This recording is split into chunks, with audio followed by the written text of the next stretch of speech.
To find out more about the series, please go to virgilkaylock.uk.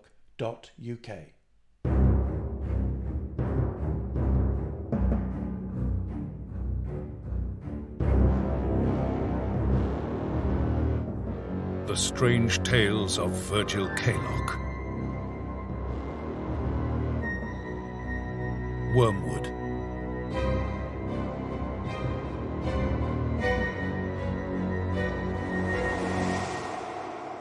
Chapter 1. I was 27 years old. Time had already scored lines across my brow, and my youth was fading. I had naively supposed that if I jumped into the river of life, I would somehow be swept along in spite of myself. It was surely inevitable that I would achieve something sooner or later, if not by design, then by chance. I was beginning to realize that if this principle was true for some, it was not true for me. I was unremarkable. I was not advancing, and I had made no useful contribution to the world. I had no friends to speak of. Dorothy seemed as aloof as ever, and after 5 years of trying to make an impression, I was, at best, a sideshow to the main events in her calendar. What they were, I don't know, because I was not there. I was not invited. But I think they mostly involved her increasing success at the Illustrated London News. She had already achieved so much. I had not. Ennui had taken hold, and I had found little meaning to my life. Certainly I could discern no explanation for the paranormal encounters that had unsettled me for the last 7 years. If they had been a test of some kind, I had unquestionably failed. I had not heroically vanquished the horrors that had shown themselves. I had merely been present. My existence was one of perpetual dread, frightened for my life and what further terrors might befall me. There was to be a total eclipse of the sun, and the museum had arranged a gala for the public to observe the celestial marvel from its lawns. They had hired a brass band, organized an illustrated lecture, and ordered darkened lenses so our patrons could see the phenomenon in safety. I invited Dorothy, of course, and she had turned me down, of course. I'm sorry, Virgil, but I can't. I would have loved to, but, you can't just spring things on me. I have a life. It's over a week away. I know. I was just hoping you would want to, that's all. Well, I can't. Are you going to write about it for the paper? Absolutely not. Do you think that they would let a woman loose in the world of science? Their heads would spin. No, I'm watching it with friends. I'm going to a picnic. I'm going to have fun. Right. I suppose they might let me write something like the 10 best solar eclipse recipes. No, how about, don't let your eclipse party be eclipsed. Actually, I don't know what all the fuss is about. Gets a little bit dark, so what? The Aztecs believed that the solar eclipse marked divine disapproval. They sacrificed hundreds, thousands, as many as they could to stop their world from ending. Well, thank goodness we're not so stupid. Well, they were right, I suppose. The world didn't end. Well, it did for them. Anyway, you'll enjoy watching it with your museum friends. You must all be thrilled that you're allowed out. A brief moment in the eclipsed sun. Actually, the correct term is occulted. An occulted sun. It is an occult event, from the Latin oculare, to conceal. Snore. Is that how you talk to each other? Wouldn't it be more fun to speak properly? What do you mean? I mean, just enjoy it. Enjoy life without analysing it and stuffifying it to death. You think I'm stuffy? Sometimes. I'm sure I'm as capable of a bit of joie de vivre as anyone else, given half the chance, don't you think? Not really, no. What? You're so serious about everything. Are you surprised after everything I've been through? We've been through? Yeah, but that's why you have to live life to the full. The world is taxing enough without sulking on top of it. I'm not sulking. Well, you are certainly not living life to the full. I'm sorry if I bore you. I have to go. What about lunch? Sorry, I can't. When will I see you? Tuesday? I can't do Tuesday. When then? Do you really have to go now? Yes. Here. No, absolutely not. I'll pay. Thanks. Well, goodbye. Dorothy, look, this is awful. Why are we rowing? I'm not rowing. I don't know what's happened. We can't seem to have a normal conversation anymore. Don't leave like this. Like what? Let's make an arrangement to meet again and try really hard next time. Do you know how awful that sounds? Dorothy... Sorry, Virgil, I have to go. Wait, when will I see you? I don't know. I'm not making any definite plans. Perhaps we should just, leave it for a while. Oh, I see. The world is moving so fast. Can't you feel it? I don't want to stand still like something behind glass in your museum. I want to enjoy it. Enjoy life. Do you know that you can speak on the telephone to New York? Well, be sure to give them my regards. And I hope they provide you with all the merriment you crave. Goodbye, Virgil. Dorothy. Dorothy! Damn it. It was clear that Dorothy wanted nothing more to do with me, and that was that. Our relationship was at an end. I wondered if it had ever really been there in the first place. The more I thought about it, it became clear that the romance between us had been a complete delusion, a fantasy. Dorothy had never had any interest in me, and never would. In my fawning, I had simply irritated her and pushed her further away. I felt like an idiot. I felt like a failure, and I felt miserable. The correct term is an occult or an occulting moon or sun, you see. Is that so? Oh, yes. It's derived from the Latin oculare, to hide or obscure. I had returned to the bowels of the museum and was sitting in a desultory manner, sorting pottery fragments into piles, as Mr. Chidlow pontificated. Eclipses have been observed and feared from the beginnings of humanity. You can see why, of course. They are very rare events. It's easy to imagine a primitive society being in awe. Before their very eyes, a big black hole appears in the sky where the sun used to be, a gateway to hell, perhaps. At the very least, it would seem like a stark celestial message from the gods. Will you be bringing Miss Bell? No, I don't think so. Oh, why? She's busy. A shame. It'd be quite an event. The basement of the British Museum existed in a permanent occultation. Little natural light could reach us, and so our workplace was illuminated by electric bulbs that burned all day long. The meagre windows high in the wall were at pavement level, and straining our necks we could catch an occasional glimpse of passing feet, drifting leaves and pigeons. If it rains, we could, of course, come inside, but what would be the point of that? Kaylock, are you listening, or am I talking to myself? Pardon?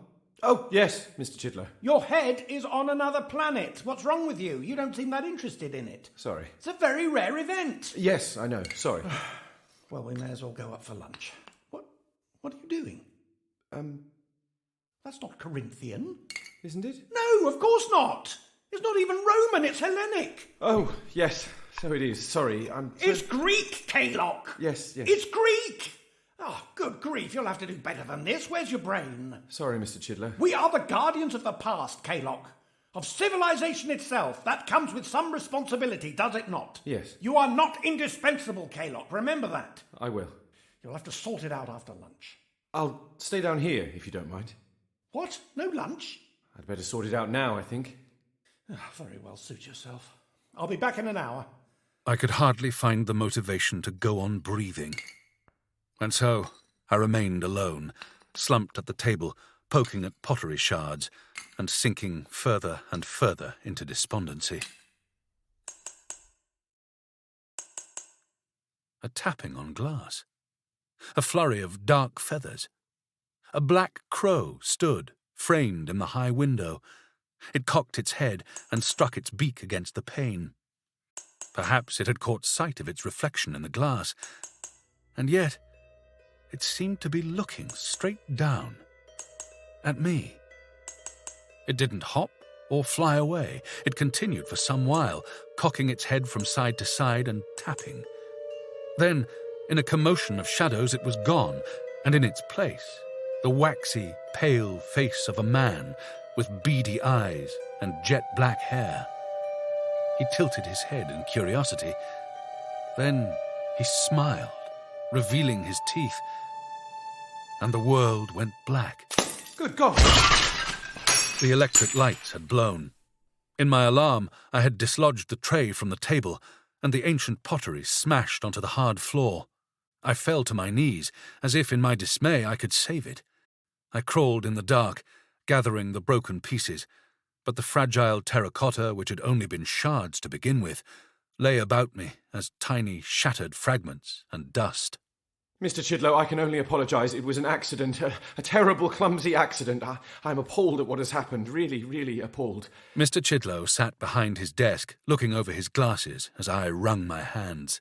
As you say, sir, my head has not been right for a while, quite a while, actually, and I've been very clumsy, and I'm so very sorry. I am disappointed, Kaylock. I had high hopes for you here at the museum. You are a pleasant young man and capable at times, but your heart is not in it. Oh, no, it is. It really is, sir. My heart is actually in it, Mr. Chidlow. I confess I have been distracted somewhat. I acknowledge that, and I offer no excuses. Just my apology, and if you think it is necessary, my notice. That is, if you think that it is actually necessary, possibly.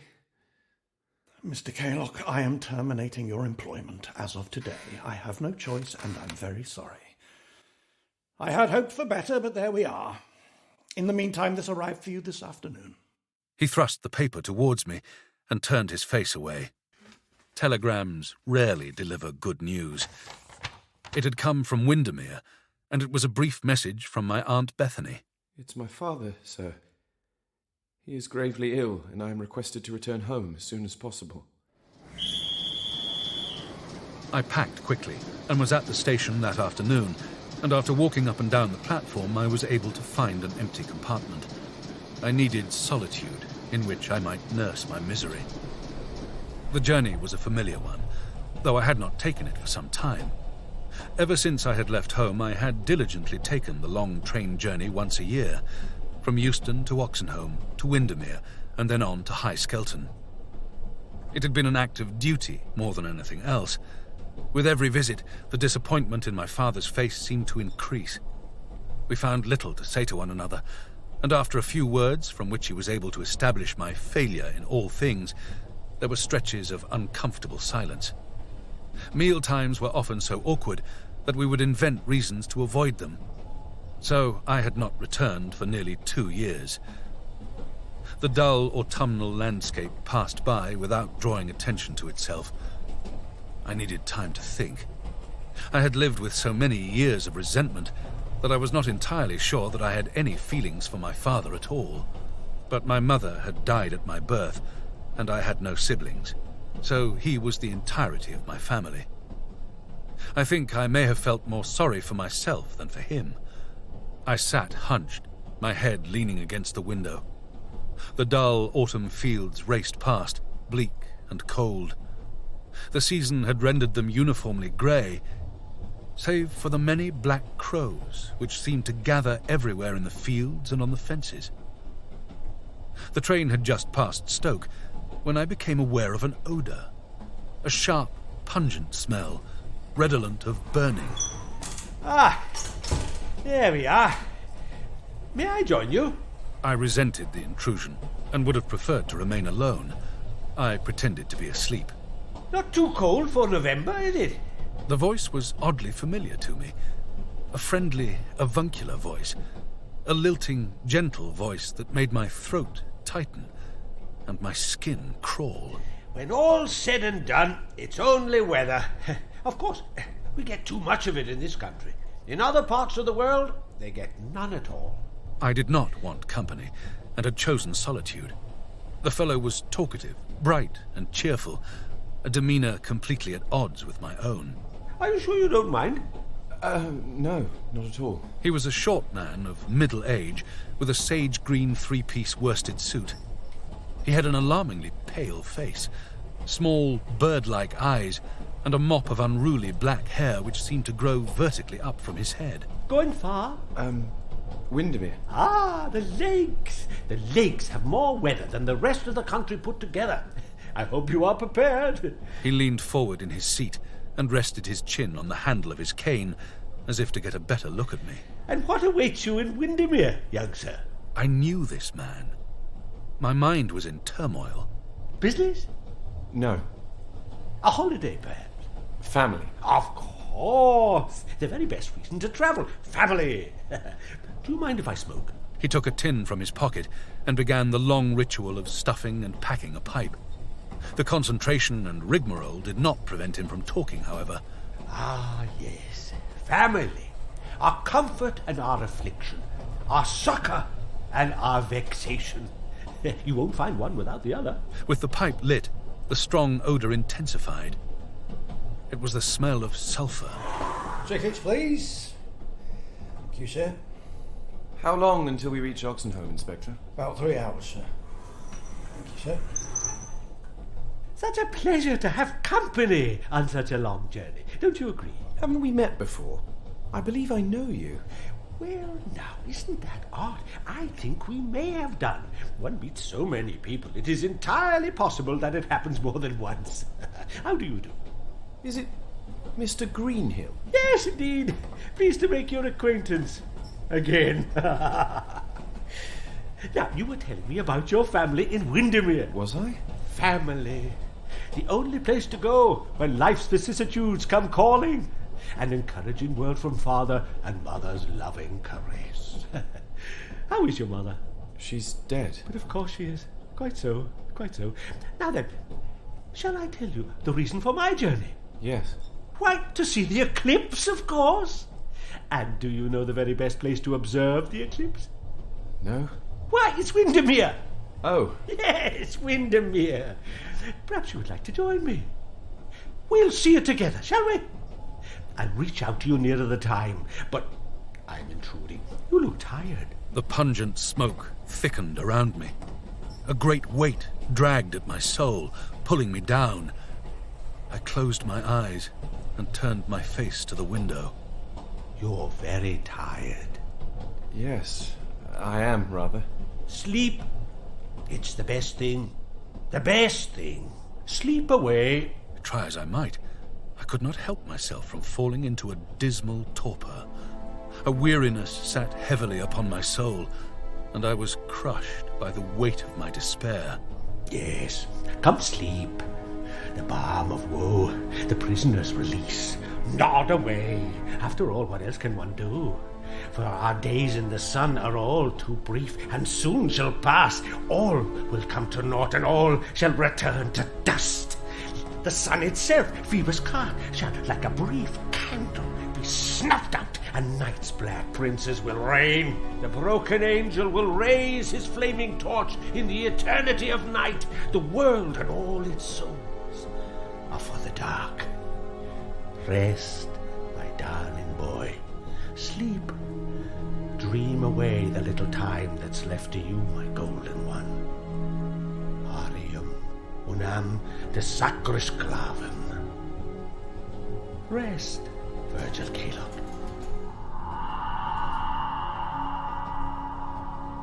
At the mention of my name, I opened my eyes, but to my consternation, I was entirely alone. The fellow had gone. I jumped to my feet and opened the door, expecting to see him in the corridor. There was no one there. Only the inspector, leaving a compartment a few doors down. I say, Inspector, did you see the chap that was here just now? No, sir. Green suit. And a pipe? He had a cane. No, sir. But you must have seen him. He was here just a moment ago. You saw him when you came for the tickets. Afraid not, sir. No one that fits that description. But he was sitting right here. There, just a moment ago. Sorry, sir, I don't recall him, sir. There was no one in that compartment but yourself, sir. The smoke and sulphurous smell had gone. There was no indication of his presence at all. I was alone. I sat in the compartment, confounded. I had dreamt the whole encounter. There had been no one. Mr. Greenhill had not returned because he did not exist. He was, as he had always been, a figment of my imagination. I found comfort in my reasoning, but I did not return to sleep. I changed at Oxenholme and continued on to Windermere. It was too late to find a taxi for hire, so I set off to walk the 3 miles to home. The closer I came to High Skelton, the greater my feelings of foreboding. It was late by the time I arrived, nearly midnight. I stood in the driveway, looking up at the familiar building, not wanting to go in. I could see that the lights were on in the ground floor rooms, even though thick curtains lined the windows. But my father's room on the first floor was quite dark. Virgil, there you are. Look at you. Oh, you must be so tired. Are you hungry? The fire is lit in the parlour. Come on in. Aunt Bethany was my father's younger sister. She was kind and gentle, and in all ways the opposite of him. She had remained unmarried, and as my father's health had failed, she had been the only family member to offer assistance, and she had moved into High Skelton as his companion and nurse. We sat in front of the fire with tea and sandwiches.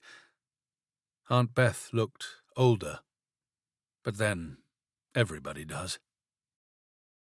It transpired that my father had fallen and taken to his bed. Days had passed. He had not recovered and was getting weaker. He's sleeping now, but you will see him tomorrow. He sleeps most of the time. What does the doctor say? Not much. I think he would rather keep quiet than tell us the truth. No, I'm sorry. We must remain hopeful. He's looking forward to seeing you. Really? Yes, of course he is, and why not? You are quite the man now. Look at you. I haven't seen you for a good few years, and you're suddenly the man of the house. And with a fine job at the British Museum. Very impressive. A curator, no less. Junior curator. Well, they don't just give jobs like that away. We are expecting great things. We're all very proud. I don't think Father ever thought much of it. Nonsense. He's very proud of you. Of course he is. You're his only child. You're all he has. You might be surprised, you know. He's not the hectoring man that he used to be. He's softer now. Thank you, Aunt, for all that you've done, for looking after him. I'm so grateful. I should have been back sooner. You're here now. That's all that matters. And there's not much for you to do. Just sit with him, that's all. Sometimes he talks, but more often he'll just doze. What does he talk about? Oh, you know, everything and nothing. The state of the house, politics, the eclipse, Ireland. We were talking today about telephones. He would never agree to have one in the house. But progress marches on, even here, and now we have one, of course. It makes us all jump when it rings. He takes an interest in all manner of things. Does he talk about my mother? No, he doesn't like to dwell on the past, no. He's never talked about her. No one has, really. I never knew her, and I have no idea what she was really like. I was hoping that perhaps now, at last, he would tell me something. She was a wonderful woman, a great friend to me. We were very close for a while. She was very kind and beautiful, and she loved you very much. Well, she never met me, did she? She would be so proud of you, no doubt in my mind. But it's best if you don't talk to Gordon about her. He still feels the hurt. It's so sad. Such a sad time. My aunt's gaze drifted up to the photograph on the mantelpiece where my mother looked down at us, sepia and solemn in an ebony frame. It was a staged affair. She stood next to a jardiniere containing a large tropical plant, her clothes dark and heavy, her hand clasping the pendant that hung from her neck. A woman from another age, a Victorian, an historical figure. I had studied this photograph for my entire childhood, looking for clues, hoping to find myself in those blank and sightless eyes. It was hard for you, I know, poor little boy, without a mother, growing up in this old house on your own. And your father has never recovered, not really. After her death, he retreated from all of us, into the army, into the paper, into his study. We never really saw that side of him again, the softer side, the kinder side. I know he has been hard on you, but at the last, I think I can see the old Gordon coming back, just a little bit. Now, you must be exhausted. Off to bed with you, and you'll see him in the morning. My old room had hardly changed since I left it 7 years ago. The shelves still held the familiar old books and dusty detritus of a solitary childhood. I stood at the window, and I felt pity for the boy who had stood there for so many years, looking out at his lonely world. The dark trees shuddered in the wind. The moon was high and bright, painting the night a silvery grey. But my eyes were drawn to the stretch of grass that lay in front of the house. It was dotted with restless black shapes. Dozens, perhaps 50 or 60 black crows shifting and fluttering in the moonlight. And standing in their midst, a shadow. The figure of a man drawing on a pipe. A small man with thick, unruly black hair. And in the cold night air, the acrid scent of sulphur.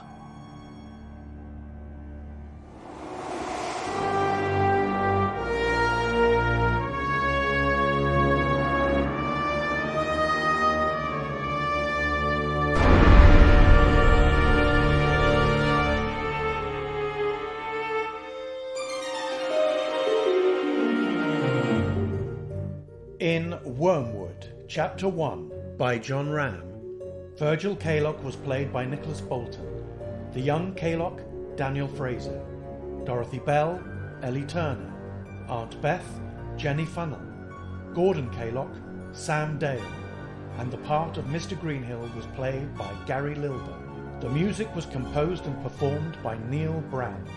The Strange Tales of Virgil Kaylock is supported using public funding by the National Lottery through Arts Council England. It is produced by Richard Varman, Martin Malone and John Ram.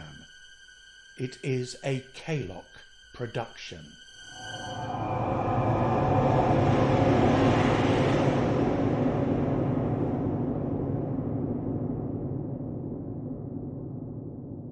To find out more about the series, please go to virgilkaylock.uk.